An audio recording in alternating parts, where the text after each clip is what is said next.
네, 미국 정부가 더욱 강하게 중국 반도체를 압박하고 있습니다.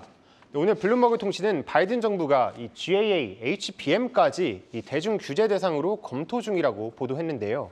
자, GAA가 뭐냐면요, 이 반도체 공정 방식 중에 하나입니다. 게이트웨이와 채널이 모두 맞닿는다고 해서 붙은 이름인데요. 자, 이렇게 되면 속도와 용량을 높일 수 있는데 지금 이 기술로 반도체를 만드는 게 삼성전자밖에 없거든요.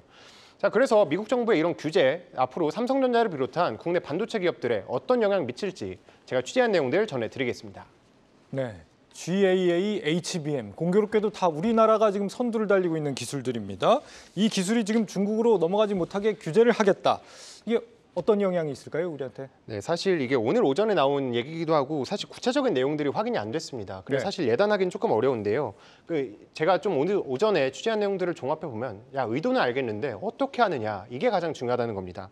일단 미국이 대중 규제를 한 게 이번이 처음이 아니잖아요. 지금 2020년부터 해서 쭉 해오고 있기 때문에 미국 입장에선 중국이 새로운 기술 갖는 걸 막겠다라는 건데 사실 어떻게가 되게 어려운 겁니다. 사실 지금 나오는 것처럼 블랙리스트 지정도 하고 칩스법도 내고 이러면서 중국 기업의 기술을 막고 있는데 그래서 중국이 많이 뒤처져 있긴 하거든요. 네. 지금 HBM만 보더라도 지금 하이닉스, 삼성전자, 마이크론 이렇게 세 개가 꽉 잡고 있고 GAA는 워낙 아까 말씀드린 것처럼 삼성전자 하고 있고 내년에나 이제 TSMC 같은 데서 한다는데 사실 이게 GAA를 규제한다는 게 기술을 막긴 어려울 거고 GAA가 적용된 반도체의 수입을 막을 수 있다라는 건데요. 이게 우회 수출을 하는 경우에는 되게 어렵습니다. 우회 수출이라는 게 어떤 게 있을까요? 예를 들어서. 제3국을 통해서 수출을 들어간다거나 이런 거죠? 맞습니다. 중국에 바로 쏘는 게 아니라 몇 개 국가를 거쳐서 들어갈 경우에는 이게 상당히 어렵다는 겁니다. 왜냐하면 이게 첨단 무기나 화학물질도 아니고 이게 추적할 수 있는 게 아니거든요. 그렇다 보니까 몇 개 국가를 거쳐서 갈 경우에는 이거를 사실 우리나라 기업에 책임을 묻기도 어렵다라는 거고요. 사실 이게 미국이 바보가 아니니까 40개 국가 정도에서 조금 우회 수출이 의심되는 국가에 수출할 때는 좀 허가를 받도록 하고 있는데요. 이런 경우에도 사실 몇 개 국가, 40개 국가만 있는 게 아니잖아요. 지구의 나라들이.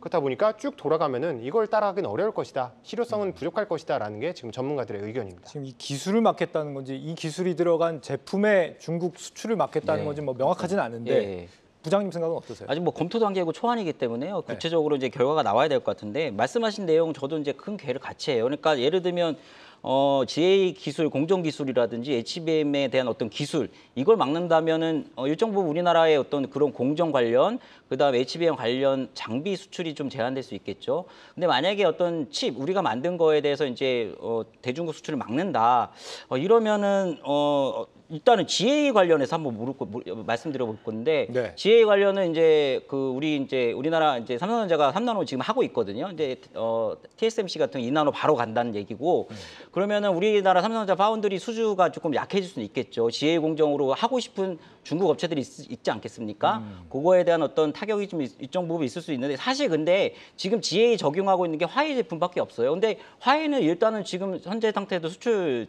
리스트거든요. 제한 리스트거든요. 그렇기 때문에 그 부분에 대한 실효성이 조금 떨어지고 HBM 관련해서는 우리 기자님 말씀하신 3개 메이저 회사들이 갖고 있지 않습니까?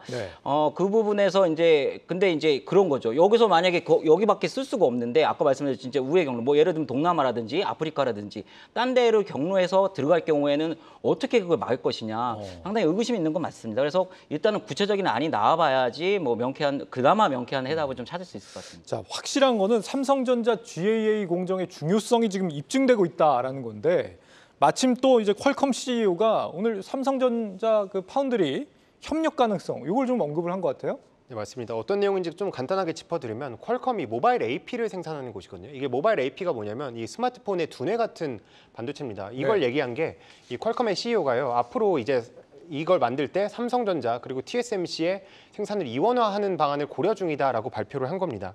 사실 이게 삼성전자가 원래 이거를 생산을 했었는데요. 아무래도 발열이나 이런 것 때문에 현재는 TSMC가 지금 생산을 하고 있거든요. 이런 차원에서 그럼 다시 왜 퀄컴이 삼성전자의 손을 잡았느냐? 아무래도 GAA 쪽을 선점을 하면서 어느 정도 수율도 잡히고 생산 능력 어느 정도 괜찮네라는 게 첫 번째 고려 대상이었을 거고 두 번째가 TSMC가 조금 가격도 올려잡고 이러다 보니까 좀 가격 경쟁력 측면에서도 어느 정도 효과를 봤을 것이다라는 겁니다. 자, 그리고 이게 좀 삼성전자한테 되게 고무적인 게요. 아무래도 GAA를 선점을 하면서 퀄컴도 그렇고요. 좀 최근에 이 AMD에서도 관련된 내용이 나오지 않았습니까? 이런 식으로 최근 고객사들의 레퍼런스가 꾸준히 늘어날 수 있다. 이 점은 삼성전자의 향후 미래가 조금 꽃길을 걸을 수도 있겠다. 않을까라는 기대감이 조성되는 겁니다. 파운드리는 결국 고객사 레퍼런스가 굉장히 중요하잖아요, 부장님. 지금 뭐 AMD, 퀄컴이 만약에 삼성의 손을 잡아준다 이러면은 삼성전자 주가의 위상이 좀 한층 올라가는 기회가 될 수 있을까요? 저는 이런 어떤 레퍼런스 차곡차곡 쌓이면서 주가 상승의 어떤 밑거름이 된다고 생각하고요. 사실 이런 얘기가 나오는 거, 예를 들면 퀄컴 같은 경우 지금 경쟁 상대이지 않습니까? AP하고 AP 관련 삼성전자 경쟁 상대인데 네. 뭐 AMD도 지금 엔비디아 지금 밀리고 그러니까 뭐냐면요. TSMC에 지금 팹이 지금 꽉 차 있어요. 기존에 이제 애플께 이제 대부분 차지하다가 최근에는 뭐 엔비디아 물량이 엄청나다고 제가 알고 있는데 증설을 해도 지금 계속 휴티진 상태이기 때문에 너무 타이트한 상태이기 때문에 지금 어떻게 보면 조금의 뒷저리에 있는 물론 퀄컴 같은 게 아닐 수도 있겠지만 네. 뭐 이런 기업들이 지금 삼성전자하고의 손을 잡을 가능성은 충분히 있다. 그러니까 전반적으로 사실은 이제 TSMC 쪽에 너무 물량이 많다 보니까 그런 거에서 어떻게 나온 얘기가 아니냐. 물론 이제 이런 거 어찌 됐든 이유가 어찌 됐든 삼성전자 같은 경우는 기회 요인이다. 저는 뭐 이렇게 생각을 하고 있습니다.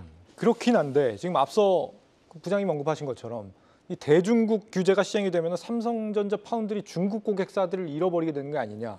이런 우려는 분명히 있는 것 같아요. 맞습니다. 그런 우려도 분명히 있고요. 아무래도 미국 업체들 입장에서도 비슷할 겁니다. 아무래도 AMD와 삼성전자의 협업 가능성이 지금 대두가 되고 있는데 최근에 AMD가 미국 정부로부터 소환장을 받았거든요. 왜 받았느냐? 이거 미국에 우회 수출하려는 정황이 좀 있었다라는 겁니다. 지금 AMD가 1분기에 지금 대중 매출이 거의 45% 정도 찍혔기 때문에 이 부분에 있어서 정부가 압박을 한다라고 한다면 매출 당연히 빠질 거고 지금 협업 가능성이 있기 때문에 삼성전자 입장에서도 아쉬울 수밖에 없는 거거든요. 근데 이게 사실 삼성전자만의 문제는 또 아닌 게요. 인텔도 최근에 인텔을 비롯해서 반도체 업체들이 조금씩 불만을 지금 표출하고 있긴 합니다. 인텔이 최근에 얘기한 게 적절한 제품은 계속해서 중국에 수출하겠다라고 얘기를 했고요. 너무나도 이렇게 중국을 꽉 잡고 있다 보면은 이 내부적으로 중국의 반도체 기술도 빠르게 발전할 수 있을 것이다라는 얘기도 나왔거든요. 그러니까 지금 당장은 중국의 반도체 업체들의 경쟁력은 조금 부족할 수 있는데 나중은 또 모른다는 거죠. 또 이건 또 다른 얘기일 수 있는데 이 삼성전자가 종합 반도체 회사로서의 숙명이 어느 정도 있긴 합니다. 앞서 퀄컴이랑 이 모바일 AP 쪽에서는 경쟁사인데 파운드리에서는 협력할 수 있고 TSMC와도 조금 다른 면에서는 좀 경쟁을 할 수 있는 게 이런 것들이 삼성전자가 지금 풀어야 할 숙제로 남아있긴 하다라는 것까지 정리해드리겠습니다. 네, 셈법이 좀 복잡해 보입니다. 여기서 살짝 주가 측면에서 부장님께 좀 질문을 드리고 싶은 거는 요즘 이제 하이닉스는 신고가를 쓰면서 계속 승승장구하는 반면 삼성전자는 그렇지가 못하지 않습니까? 혹시 2분기 실적이 나온다. 고무렵돼서 이 양상이 좀 바뀔 수 있을까요?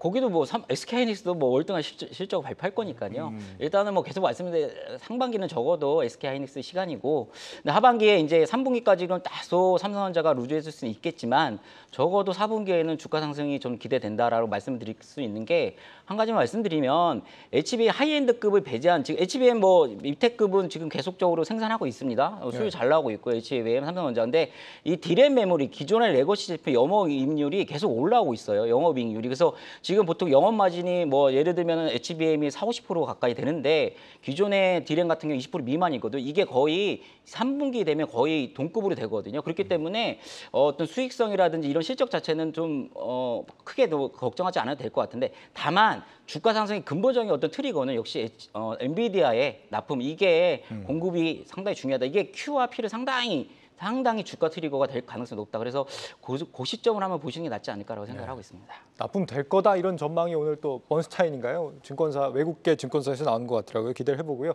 정 기자 오늘 어떻게 좀 정리해 보겠습니까? 사실 미국 정부의 대중 규제가 이번이 처음이 아니기 때문에 내부적으로 어느 정도 준비가 됐을 겁니다. 그래서 제가 마지막 멘트는 처음이 어렵지로 마무리하겠습니다. 계속해서 다양한 경제 이슈를 알고 싶다면 구독과 좋아요, 알림 설정 부탁드립니다. AI 캐스터 권미정이었습니다.